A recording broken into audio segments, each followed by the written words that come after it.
Hello and welcome to the Collectivism Kills YouTube channel. Please like and share and subscribe if any of this is interesting or informative, or if you're just happen to be feeling charitable. I wanted to do another quick addendum to the series or the upload on Do We Need Law for a Functional Society? And there's a lot that can be said about this. So while I apologize that I'm breaking this up into so many parts, there's so much about this subject, ethics in general, and particularly how they relate to law and morality, and what these things are and how they're distinct, and then how this relates to politics, so the political aspect of ethics, so law translating into how we organize societies under the command and control auspices of a government, a state, which necessarily has to first and foremost look at the masses in collectivist terms or collective metaphysical terms. And there's a lot that can be said, is my point.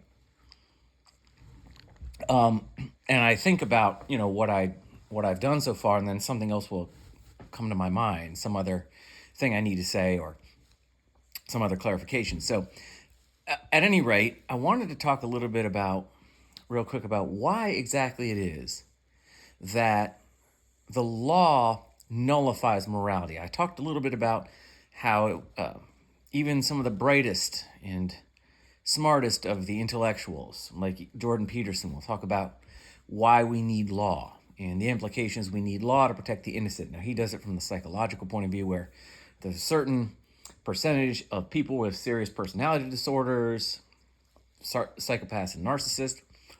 These are exploiters and users, and without the presence of law, it's hard, or if not hard, impossible to have a cooperative society, because cooperation is something that this population can't do. So we need to have the law. We need to have, our ethics need to be coercive. And this in order to protect the innocent. These nice, sweet, innocent, just good human beings like you and I who just want to cooperate and get along. Well, we can't do that without law, because there's always going to be some narcissist or psychopath that's going to come in and gum up the works for us. And as I explained in my first video on law, that's not actually true. There are consequences to immoral action.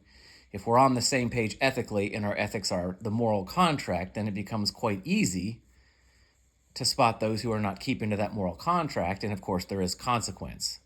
I explained that people who are cooperating under the moral contract are not obligated to look at those who are violating individuals as being individuals themselves. They become threats that must be dealt with, and there aren't codified punishments. There are consequences that must occur as a function of people's individuals' inherent right to protect their person and property. So at any rate, without getting back into that, there are consequences to the violation of the moral contract, simply because they're not codified into law. They're not corollary. The consequences aren't corollary to the crime. Doesn't mean those consequences are any less objective. They are just not codified. So that's false on its face. The idea that in a completely voluntary or cooperative society, somehow we're, somehow ethically obligated to put up with psychopaths and narcissists, it's simply not the case. In fact, again, I argue that narcissists and psychopaths are much easier to spot because they can't hide behind law. They can't comprise the ruling class. Like, okay, we need to protect the innocent from the narcissists and psychopaths. Well, what if there's a preponderance of those in your ruling class, which there will be, because the government is a gravity well for people who love power. And the people who love power generally are narcissists and psychopaths. So it's well and good on what you could say, we'll protect them from the narcissists and psychopaths, unless the narcissists and psychopaths are the ones that are actually enforcing the law. In which case they are actually, I won't get into that. The ruling class is in fact above the law, because the law is meaningless without the ruling class. The ruling class has to exist to enforce it on the masses. Without the ruling class, the law is not the law. The law is simply a suggestion. So the ruling class is the law. So when Judge Dredd in the movie says famously, Sylvester Stallone says famously, I am the law, He's literally correct. The ruling class is law. The will of the ruling class is law fundamentally to the masses. But we're not going to get down that rabbit hole. But okay, so let's take it at face value. All right, so Jordan Peterson goes, or implies, as well as him and 99% of everybody else implies, well, we need the law to protect the innocent. And of course, I made the claim that you don't know who's innocent and who's guilty, who the victim, who the villain is, who's good and who's bad, until you have first established law, because the law represents an ethical system that's predicated on legality, which is an ethical primary. So the ethical primary is the standard. The ethical primary dictates who is good and who isn't. And so this is why it's a contradiction to say, oh, look at those poor innocent people getting victimized. We need to establish the law. You can't know who's innocent, who's being victimized, and who's the victimizer until after you have the law to tell you. Now, I wanted to get more specific as to why exactly this is. So the only way that you can go, that person is innocent, there's an evil person that's trying to exploit that innocent person, trying to kill them, abuse them, take their stuff. Therefore, we need the law. So what you're doing really is you're making an ethical value judgment of that individual. You're saying that individual has a right to their property, to their person, which this other person is violating. Therefore, we need the law. Again, without the law, without legality, because it's an ethical premise, you don't know who is innocent and who isn't. So you are implicitly, tacitly appealing to a different ethical primary. You are appealing to morality. And morality has to do with the intrinsic worth of the individual. It is morality that says the individual, as a function of their existence as an individual, has a right to their property and has a right to their person. So you're making a moral judgment about that person's innocence versus the victimizer's evil based on their individual ethical value.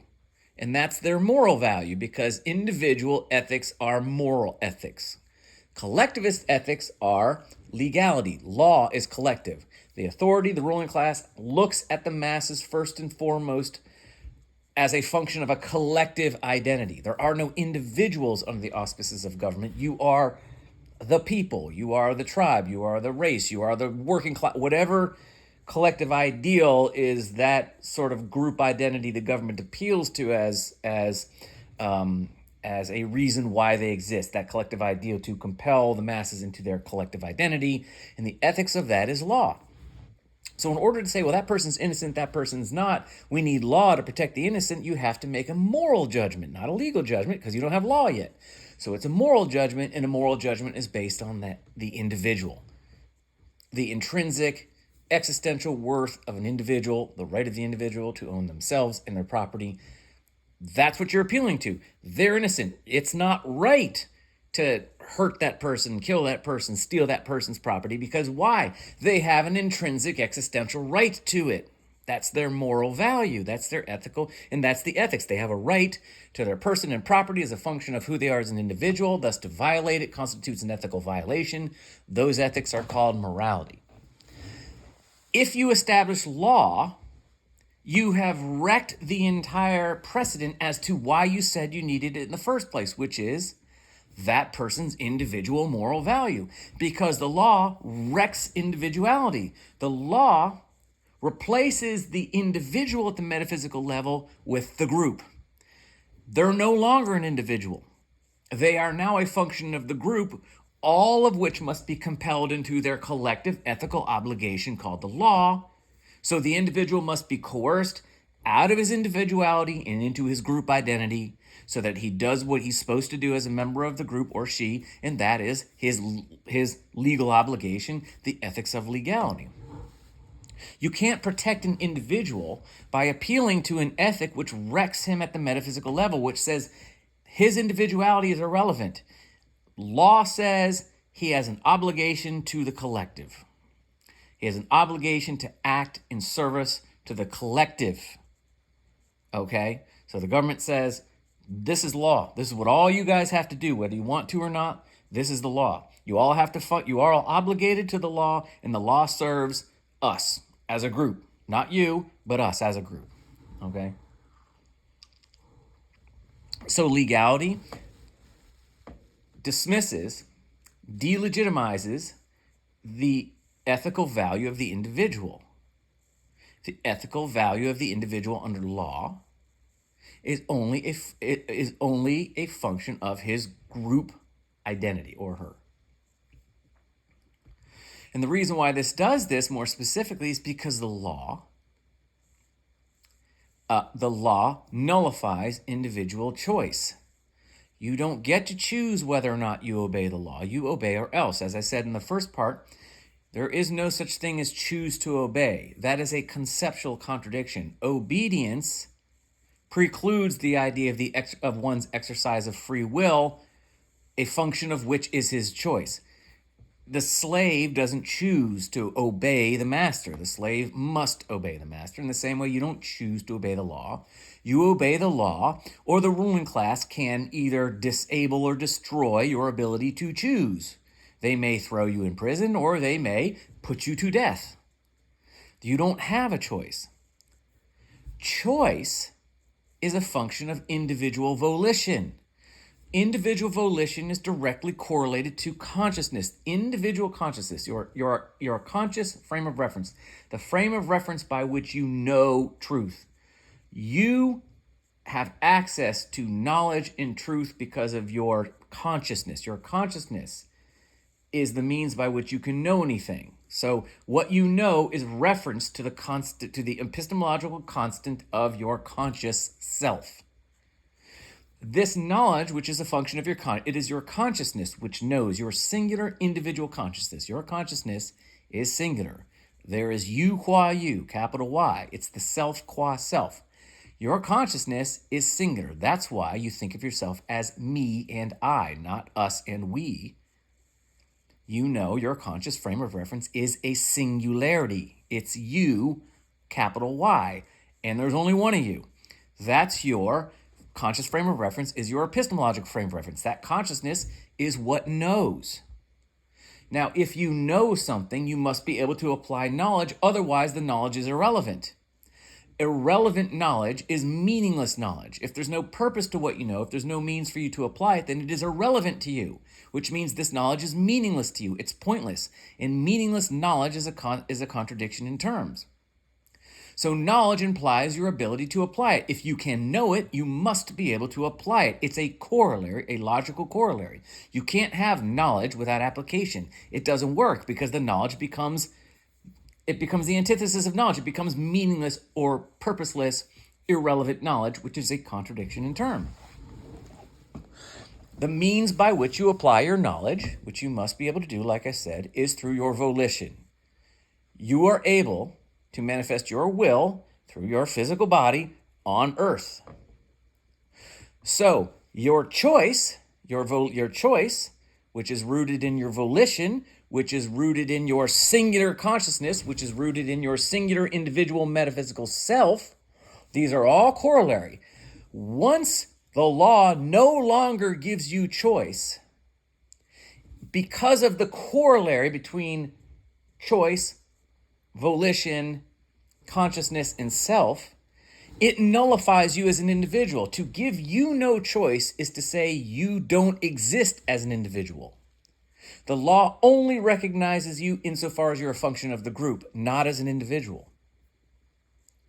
So you can't make an ethical value judgment on an individual and then claim that you can't make an ethical value judgment on an individual like that's an innocent victim and then claim we need the law to protect them, because the law destroys their individuality, which means it destroys the means by which you can say they're innocent.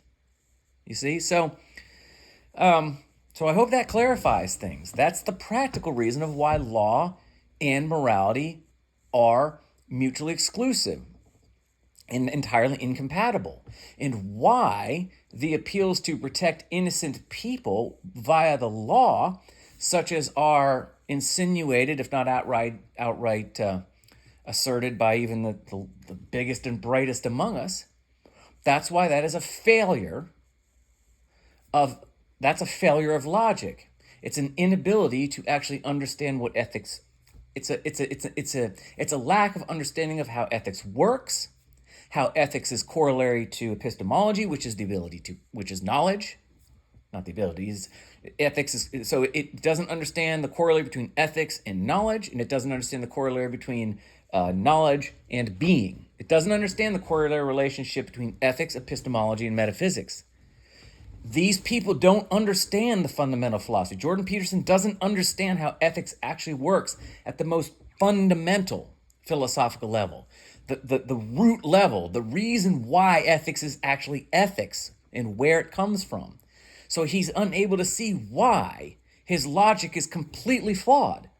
We need the law to protect the innocent from those who would exploit them. He doesn't understand why that's an absolute contradiction in terms. It's an absolute contradictory logic. And we need to start understanding these fundamentals. The problem is that we've gotten so far away from the fundamentals. It becomes difficult, if not impossible, to discern bad logic from good logic. We all think we know the fundamentals of our existence, and most of us don't have any idea, which is why it's so difficult to ascertain the truth from a lie, and why we keep running on the same hamster wheel.